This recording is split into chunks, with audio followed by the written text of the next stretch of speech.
especially when you have braids on. I really do not like when they do that. Like, they just walk up to people, no questions whatsoever. They just start shoving their hands in your hair. Why sir? Why ma'am? Do you want to tussle? Young man, may we not apply curses to ourselves. Let curse not come to you. Hey Dons, welcome back to my YouTube channel. If it's your first time here, thank you so much for stopping by. I'm Precious, aka Don Corleone, and I do a little bit of everything on this channel. If you are seeing this video for the very first time, please do not make it your last. Go ahead and click that subscribe button to come join the Don gang, because it's lit over here, baby. In today's video, I'll be sharing with you guys the 6 things I hate and love about living in China. Respectfully, I've been in China for almost 6 years now. Yes, shocking. Almost 6 years, and I've not been back home since. So I've been able to learn and experience so much over the years. Living abroad and being so far away from home can be very challenging, and it gets tough sometimes, but it can also be amazing, and I would not change a thing about living in China.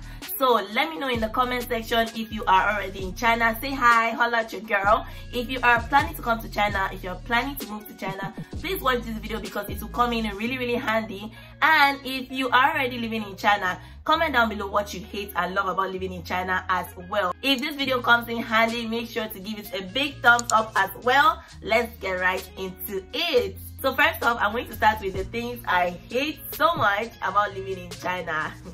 Number one is very loud. Number one is the racism. Like, I'm over it now. It doesn't really get to me, but like, coming to China as a black girl at first, and I was really like raised in an environment that like I was shown love. I didn't really experience like discrimination or stuff like that. So coming here and I had to experience like people treating me weird because I'm black, it really used to hurt me, and it's really wrong. This doesn't apply to all the Chinese people, but like that percentage of Chinese people that do this, like, is really wrong. I remember like in my first year here, like I would be on the bus or in the subway and someone will refuse to sit next to me just because, like, I don't know, because I'm black. But now, if you don't want to sit next to me, see, shifts, I'm going to enjoy the extra space. Like, I'll even keep my things there and stretch my legs very well. Sometimes some of them are even racist and they do not even know. Like, they don't even they don't know they're being racist with the things they're saying, because like it's normal to them. They've normalized it. Like instances where someone is like, oh, do you have electricity in like where you're from, or like, do you guys live in the bush, or like stupid questions like that. Like, that's indirectly being racist. I don't care what anybody has to say, but that's how I feel about it. It makes me really pressed. Like, there are instances where maybe you could be in the car, I don't know, you could just be next to a Chinese person, and in the situation of trying to like form a conversation, he's going to, let me say he knows another black person, then he's going to go on his phone or her phone, and then they're going to start asking you randomly if you know this other black person. Like, what's my business with that person? I don't understand. Like, because we're both black, so now we know each other, and the fact that because you are black, you can miss out on a lot of opportunities, or things can just be made unnecessarily hard for you, or because some other black people have done things to taint our image. So the whole thing just, even recently where I was apartment hunting, there's situations where you cannot rent an apartment because you are black. The landlord, landlady, house owner is not going to rent the house to you. So you see, that one is a matter, like it's a topic that it will always keep me pressed. But anyways, moving on. Ciao. Anyway, so the second thing I hate about living in China is the communication.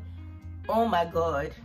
If you're coming to China, please take a year off to at least learn basic Chinese before you come here, because you're gonna be frustrated. See, the communication really makes things hard, but I'm better now. I know basic Chinese. And if you're like me, that you do not have the time to focus entirely on learning Chinese, because in my school when I came in, I didn't get to learn Chinese for 1 year as they do in other schools. People get the chances to learn only Chinese, strictly Chinese, for their first year before they move on to other courses. But me coming in, I was doing Chinese with other courses, so I didn't really have time to focus on learning Chinese, and I still don't. And honestly, I'm not good at learning languages, so the whole thing is very hectic for me. And if I'm being honest with you, you learn more Chinese outside by interacting with people or going shopping than in the classroom. But there are really good language learning apps that will really help you to learn Chinese from the comfort of your home, whether you are on the move, whether you are traveling, whether you're just chilling in your room. Like, you can really learn Chinese very quickly and very easily without all the hassle. That's why I'm going to introduce you to the sponsor for today's video. Thank you so much, Handbook, for sponsoring today's video. Handbook tells you to start small and study smart, and this is absolutely true. I'm going to put the screen recording somewhere on the screen so that I'll give you a tour of this app. So first of all, you're going to see that microphone icon there, and that is the daily practice area. So every day you come in, you open the app, you are going to see like a phrase, a word, or a sentence that you're going to learn for that day. When you scroll down this part, you're going to see like a special column for learning vocabulary under different topics and subtext and lessons. And the next part that has the pencil icon is the part that you can easily type in words or sentences that you want to translate from English to Chinese. And you can even use that part to also learn how to pronounce these Chinese words and sentences. You can see me translating "I want to eat" as the foodie that I am, and it translated to 我想吃. My pronunciation might be a bit off, but yeah. And you can also see that it breaks down the vocabulary or words or sentences into the key characters that you need to remember for better practice. And then moving on to the camera icon, let's say you're outside, you're at the bus stop, and you want to translate which stop you are at when the next bus is coming. You can just take a picture of whatever it is that you want to translate. And then you can see this PY icon, which is the part that you learn Chinese words in Pinyin. Pinyin is basically like letters of the alphabet, letters, vowels, consonants of the alphabet, but it's just in Chinese. The icon where you see the Chinese character is obviously where you learn how to practice and recognize Chinese characters, and you can start this from the simple singular stroke characters to the more advanced 17 stroke characters. You can easily download this app from the link in my description box, and for those of you that will be using that link, you are going to get 3 months free VIP membership just by using my invitation code ADONI when you are signing up. Use my invitation code ADONI when you are signing up. Share this to your friends and family. Help them learn Chinese. Make learning Chinese easier and fun for you and your friends. I love that this app is really versatile but easy to handle and work with at the same time. I'm making living in China and interacting with Chinese people easier for me, so why don't you? What are you waiting for? So the third thing I hate about living in China is the public holidays.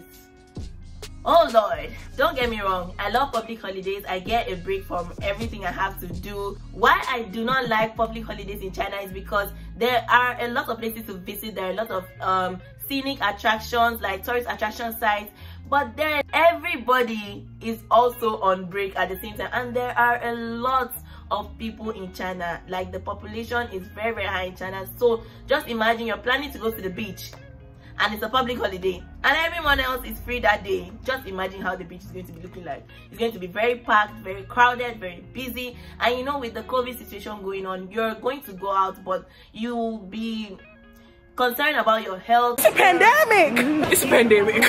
It's a pandemic. It's a pandemic. It's a pandemic. You might not even be able to really enjoy yourself, and then traveling, going back and forth, because traveling during the public holidays as well, frustrating. The fourth thing I hate about living in China is the distance from home. God, coming from Nigeria to China, it's like almost a 2 days journey. It's really far from home. Home is like continents away. You get to miss out on everything: birthdays, weddings, engagements, everything. Christmas. I have not spent Christmas with my family in ages. Like, I hate it so much. And also, when I miss home so much, sometimes I want to prepare a meal, just have a feel of home, and guess what? I cannot access most of the things that I need to prepare a proper home-cooked meal. And even when I do, the things are so expensive because of the current rate, the economy, and the things are being imported. So like, it's a whole hassle, and it's really annoying. Ha! Debit alert! Hey, holla, please. And what is even worse about this situation is that the borders now are closed because of COVID. So if you leave, you're not coming back till only God knows when, because the COVID situation is still very much happening, and you know, cases keep coming and going. We do not know when the borders are going to be open. Those of us that left China or went back home for holiday, they were not able to come back. Even some people had to graduate online. So it's really hectic. I really miss home, but then I cannot leave China if I'm not completely done with everything I have to do here. Number 5 is social media inaccessibility. You need a VPN to access Instagram, YouTube, Snapchat, WhatsApp, Google Chrome. It's the ghetto.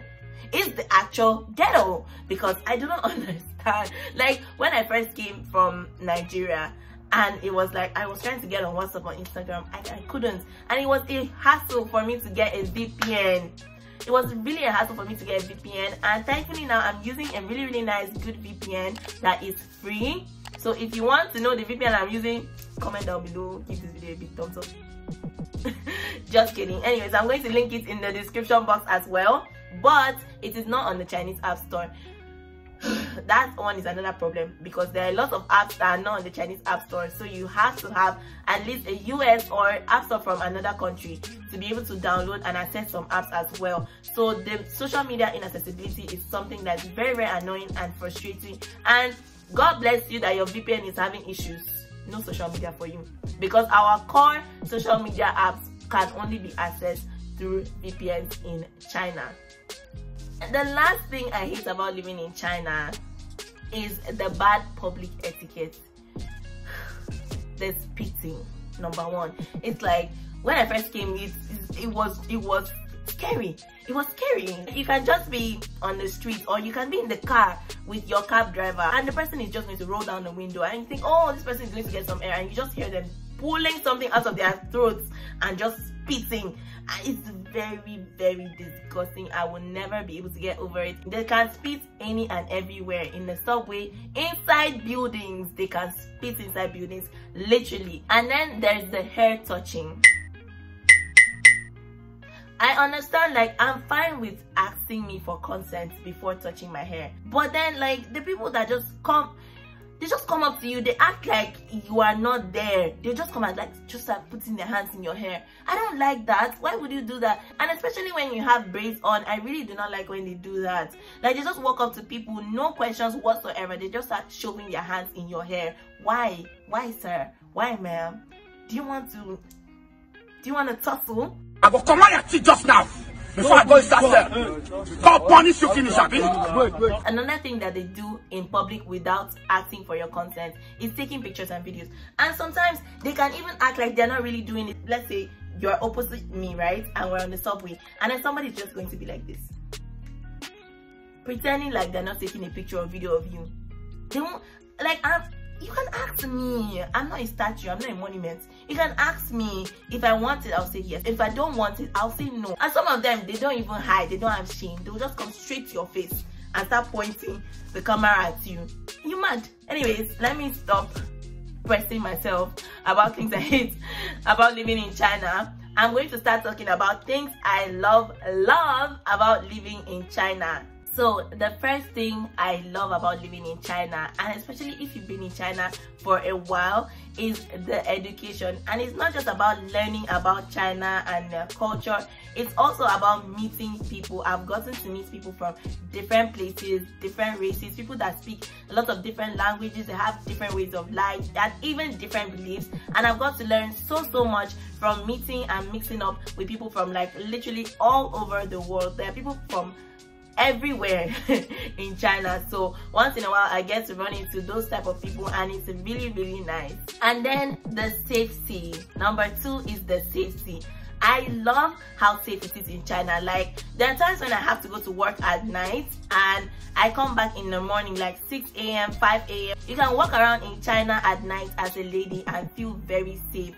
Like, they're not going to attack you, they're not going to try to jump you and get your bag or whatever. Like, it's really safe in China, and the rate of criminal activity in China is very low. Like, I don't think I've ever heard of, like, them announcing, oh, there was a bank robbery, or if somebody got stabbed in the alleyway down the street or something like that.